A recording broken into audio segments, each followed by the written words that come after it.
Oh, y'all come over here and look. She looks taller than she does on the video. Man said you was. You ain't getting away with it, girl. On the video, she's only about 5 inches tall. You have to understand these things. Well, the answer to when did this happen is. What are you doing over there? 7th grade. Huh? At age 13. You ever dragging your rear end? And I caught you and made you stop. Of course, it was a minute. It took you a minute to stop, though, didn't it? You wasn't going to. Was you? Huh? My mother was 5 feet, 5 inches tall. Both of my sisters, 5 feet, 5 inches tall. Oh, wow. Did you get any on you? And as I said, You want the big pieces or the little? I think I'll let you have the big pieces. You know who you are. So do the, all right, the 40s weren't bad. That was when it really was. I tell you what, Bob, Eugene, the 20s weren't bad either, were they, Zeddy? Are you with me, Bob, Eugene? And I don't know about you folks, but during that time, Mama made almost everything we put on. And she had a challenge. I love watching Jean Robertson. She's a trip. She's from down here where we live at. But it didn't work that way when you had this 6'2" person standing there. You know how you would cut it and add tissue paper and make it big? We live in a little town. I grew up in Graham, North Carolina. We get the same magazines and always have. They got in the big places, like Charlotte, Raleigh, Haw River. I'll never forget the day Mama read in one of those magazines that she could change our size by the way she dressed us. Like if you put a black belt with something, it would cut your heart. I'd be leaving the house in a swimsuit. Mama would come running up and say, I think a black belt would really look good with that. And then one day, she read about stripes. She read that if you wore stripes going up and down, it made you look tall or sure. And if you wore stripes going around, it made you look shorter, but she couldn't pass up a good life. Out at one of our outlets, she came upon a boat of red, white, and blue striped material on sale. She bought the whole boat, brought it home, put it out on the kitchen counter, got out those clunker pinking shears that would break your foot to this day if you dropped them on it. Yep. And cut out 2 dresses for my sisters with the stripes going up and down. They put them on in front of my eyes, shot up to 7'3".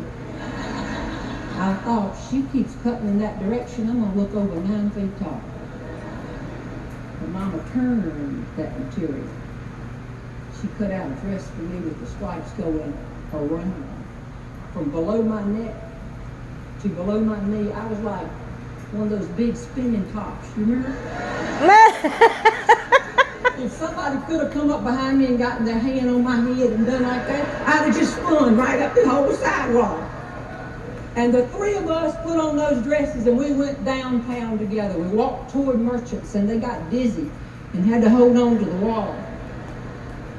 It was April and people thought the 4th of July parade had hit town. And Sunday we wore them to church. And I didn't see this, but they tell me that a woman in our church who didn't see well, the day after we wore them to church, went downtown and passed the barber shop. And looked up at that striped pole and said, "Good morning, Jeannie." Oh, Lord, I love that.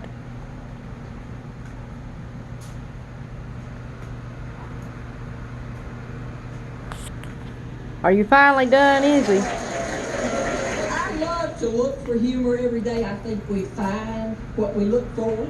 And one of the best places to look for it, of course, is look right at ourselves.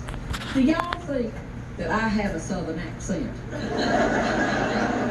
No. How many of you have not even noticed it? I sound just like y'all do. Just like y'all do right there. Well, you just take me to Lansing, Michigan. A company hired me up in Cincinnati, a big nationwide company, to do 25 speeches for them, and we would go from town to town to town to town, and every afternoon we would have a speech with a meeting with important business for their associates. We've got some of their representatives here tonight. And then I would speak, and we would leave out, we would go to a reception across the hall. They had big shrimp and good food, and I never missed the reception. I sat through the business meeting, and then I was funny, but I was trying to get to those shrimp.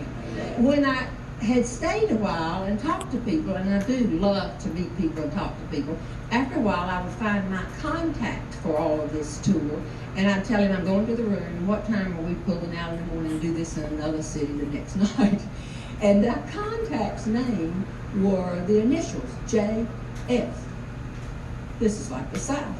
His name was actually Jacob Ferdinand. And then he has a last name. So you can see when he was just a little boy playing baseball, they wouldn't say, come on, Jacob Ferdinand, hit the ball. So he became J.F.